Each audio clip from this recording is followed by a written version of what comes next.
哎呀妈，这文化差异能吓死人！我婆婆今天早上从酒店出发，是这么下楼的。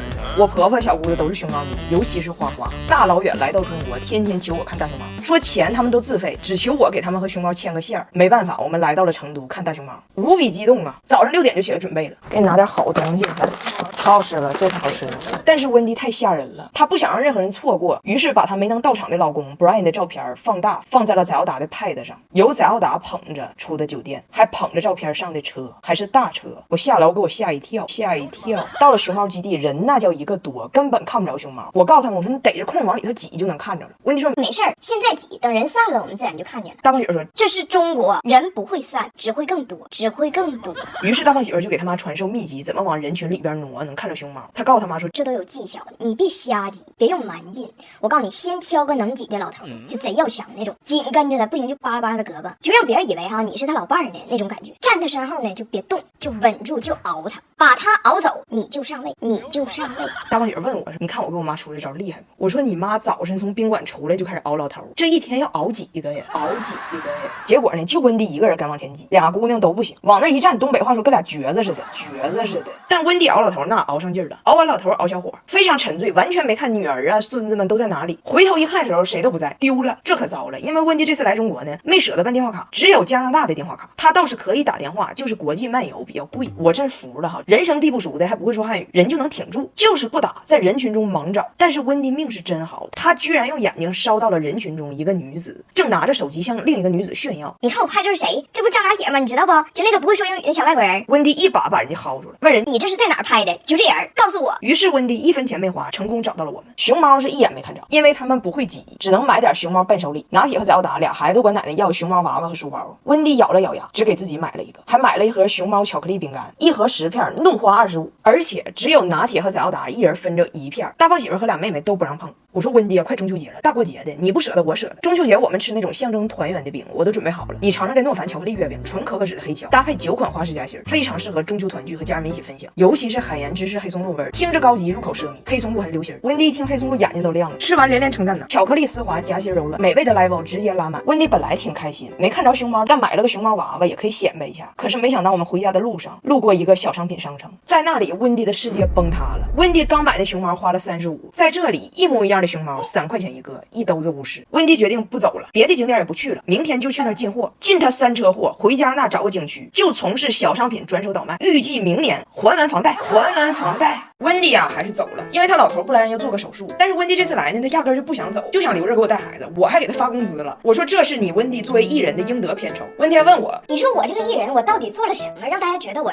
就如此特别？我说你这个艺人，你什么都不要做，你就做你自己，做你自己。所以人温迪在这又当奶奶又当艺人，非常爽。布莱恩说，那我要做手术了，你不觉得你应该回来照顾我吗？温迪也舍不得走，布莱恩就逼着温迪让他背诵婚礼誓词。温迪搁那儿，不管贫穷富有，不管健康疾病，我都对你不离不弃。布莱恩说，那你赶紧回来呀。温迪说，我现在在境外，我不属于基督教管辖区。布莱恩说，你在哪儿关于婚姻的理解也大差不差吧？那你告诉我，在婚姻中一方有难，另一方到底应该怎么做？中国人怎么说？温迪问我爸，我爸说，夫妻本是同林鸟，大难临头各自飞。温迪问大胖媳妇咋翻译，大胖媳妇说 Marriage is two birds, one die, one fly。但是温迪最后还是遵守了关于婚姻的诺言，回去了。温迪走之后，我们家每一个人都有不一样的反应。翟奥达就是难过伤心，张拿铁呢也装伤心。翟奥达的伤心久久不能平复，张拿铁的伤心全是人情世故。对张拿铁来说，他最解脱的事儿是他终于可以不拥抱了。温迪在的时候，见面就拥抱，分开还拥抱，下楼买个西红柿，手上起个稻香刺都得抱，给我爸抱的。我爸跟张拿铁说，你说你奶是不是开出版社的？那都不是日报，是晨报加晚报。他去趟北京三里屯逛一天，我以为今天不报了，结果晚上6点横穿北京城，回到家给我一个都市晚报。都市晚报不是不报，时辰未到这么个人。那温迪在的时候，张拿铁也得配合他，一报还一报的。现在温迪走了，那张拿铁可扯不了这个。咱俩先走了，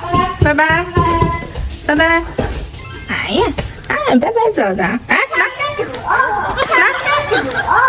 我爸的反应呢，就是和大胖媳妇一起策划了一个全头宴。因为温迪在的时候不让吃动物脑袋，不让看动物眼睛，还不能吃他认为可爱的小动物。现在温迪走了，我爸和 Jamie 整这个大宴，叫出头之日。摇头，就是镜头，好的。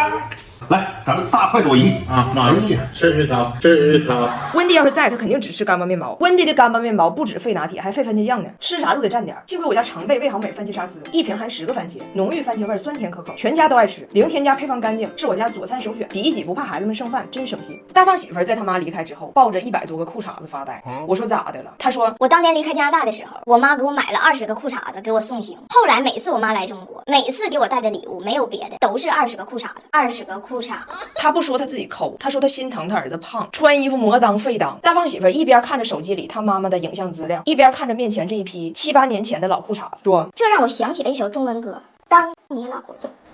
你老了。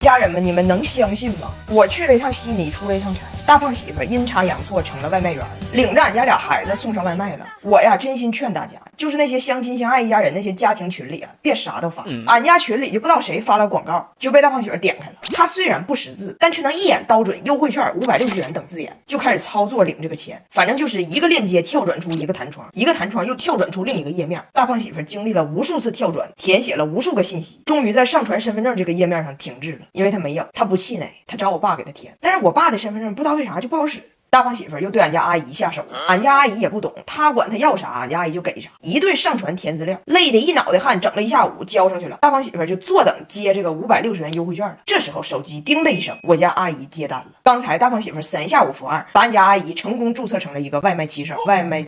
幸亏呀，我爸因为年龄63，超过了骑手最佳年龄，也就是57，要不然呢，我爸写了一辈子书，退休了，还得被他返聘回去送烤冷面。但是呢，阿姨注册成功了，大胖媳妇也没收着这优惠券。阿姨着急了，说你咋给我整的？我这手机一天嗡嗡响，全是单，你赶紧给我取消了，我可不送外卖啊！大胖媳妇这个人呢，他又非常的执着，他思索了片刻，跟阿姨说：冷静 ，calm down， 周姐，咱们不要被资本绕进去。的确是我不知道把你注册成骑手，但是这560块钱离我们有多近了？还差这一单吗？这是多么近在咫尺的560啊！咱就接一单，优惠券到账了，你拿500，我拿60，我陪你去，你就刷个脸，活儿都可以我干。于是有史以来最有特殊牌面的外卖员诞生，一个外卖员3个外国保镖。阿姨还特意来我们公司借了一台电动车，为了不超时，他们非常拼。当时的我还在悉尼的镜头前讲如何轻松育儿呢，没想到儿在故乡一点也不轻松，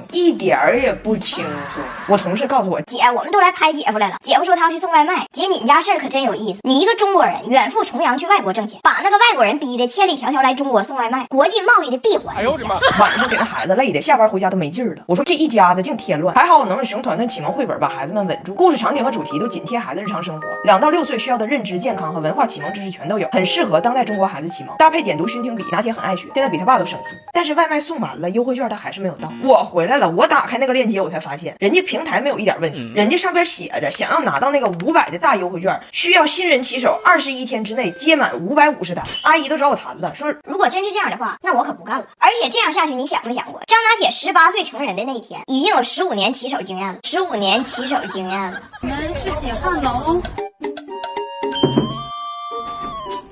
祝你用餐愉快。